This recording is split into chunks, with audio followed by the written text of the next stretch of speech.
Hey everyone, Mike here.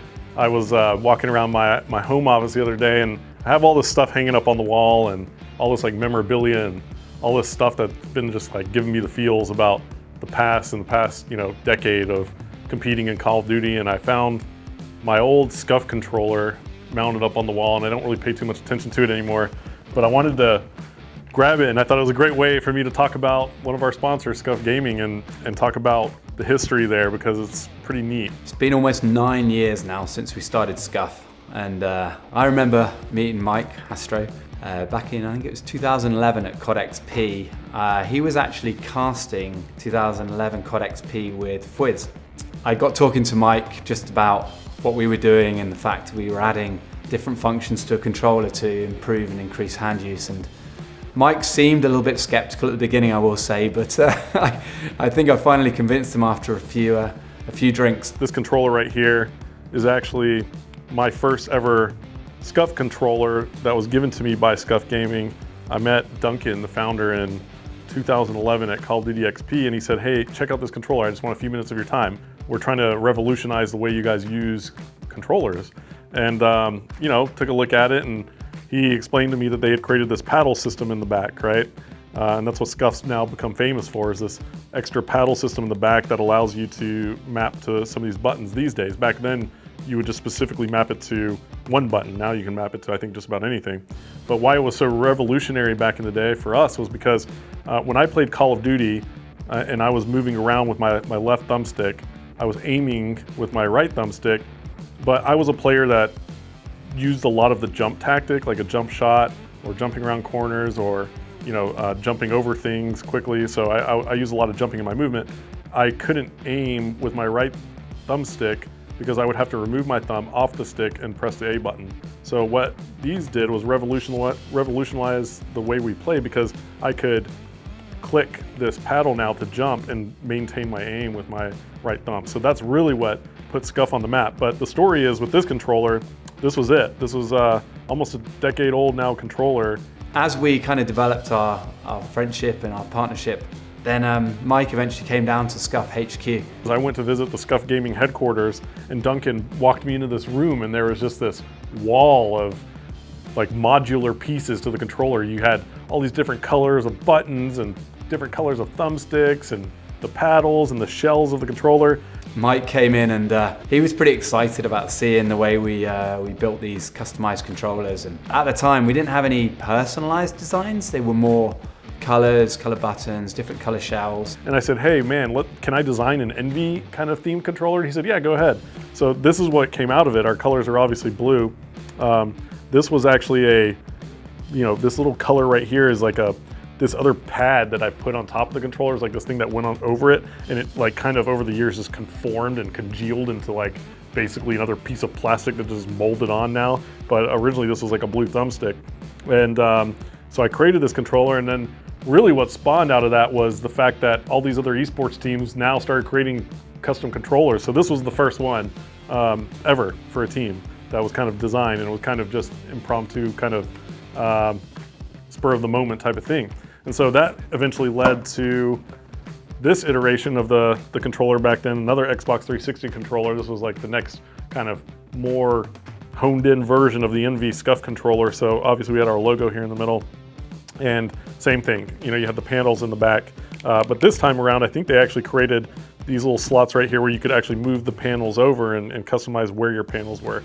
So this was just kind of the next iteration of it. And now these days, you have this version. Obviously Call of Duty switched over to be played on PlayStation, and this kind of looks like that futuristic, like, piece of equipment that some, insanely technologically advanced cyborg would use or something. So this is like, the new Scuf, where it's years and years of iteration and like changes into the controller.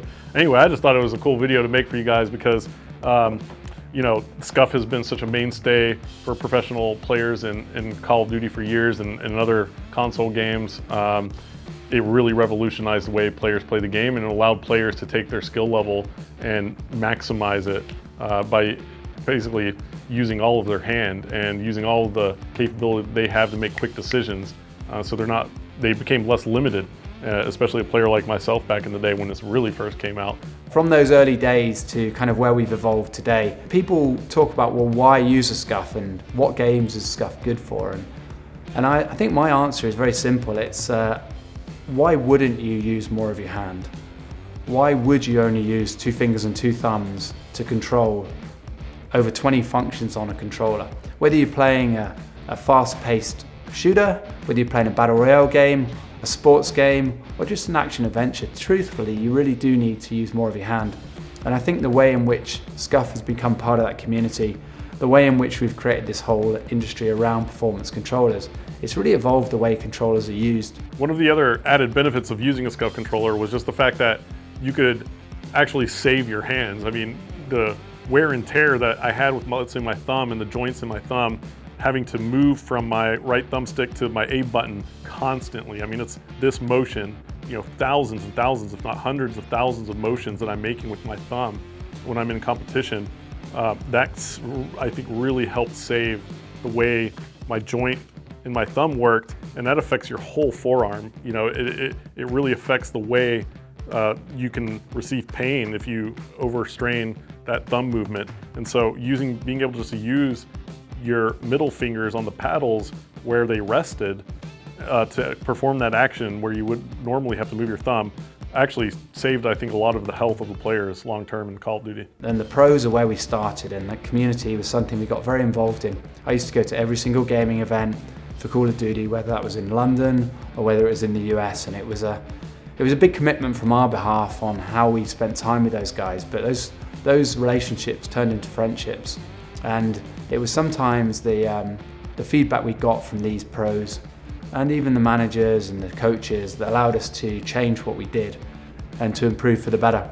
The other cool thing about Duncan, when I mention his name, is just that the guy, as the CEO of Scuf Gaming and the founder of Scuf Gaming, has always just been there for the players. I mean, every event that we go to, you know, Duncan is somewhere around there, and he's always going to make sure that the players are having a good time and having fun, but also he's also grabbing feedback from us all the time.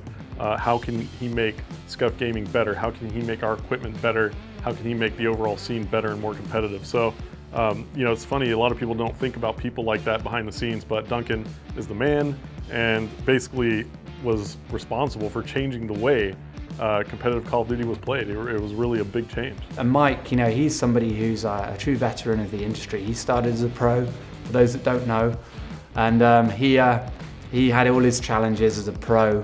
So to have someone who could truly appreciate the functionality and give feedback, to have somebody who really understood what we were trying to achieve and could see the impact it had on his players, and to have somebody who, you know, really embraced what we were trying to do and was able to benefit from the sponsorship that we offered in the days where money wasn't around. You know, pros were only winning a few $1,000s, even if they were the best. So it was a meaningful relationship that built, and I think Mike is somebody who's not only built an amazing organisation, he's someone that's actually also, you know, he's been a real advocate of how the game is importantly won, and how winning is so important, and Mike's focus has always been on that. So I think he's someone that's respected in the industry. He's someone that's been a huge part of how the industry's built, and certainly the ongoing relationship that we have with Envy is something that we cherish. Thank you to Scuf Gaming. Thank you to Duncan. Big shout out to you for changing the way we play. So Mike, great job with Envy over the years. It's become a huge success, and who would have thought from those early days in 2011 to where we are today that the industry would become so large as it is, and our respective companies would be in the place they are. But it's been great working with you. You're a great partner.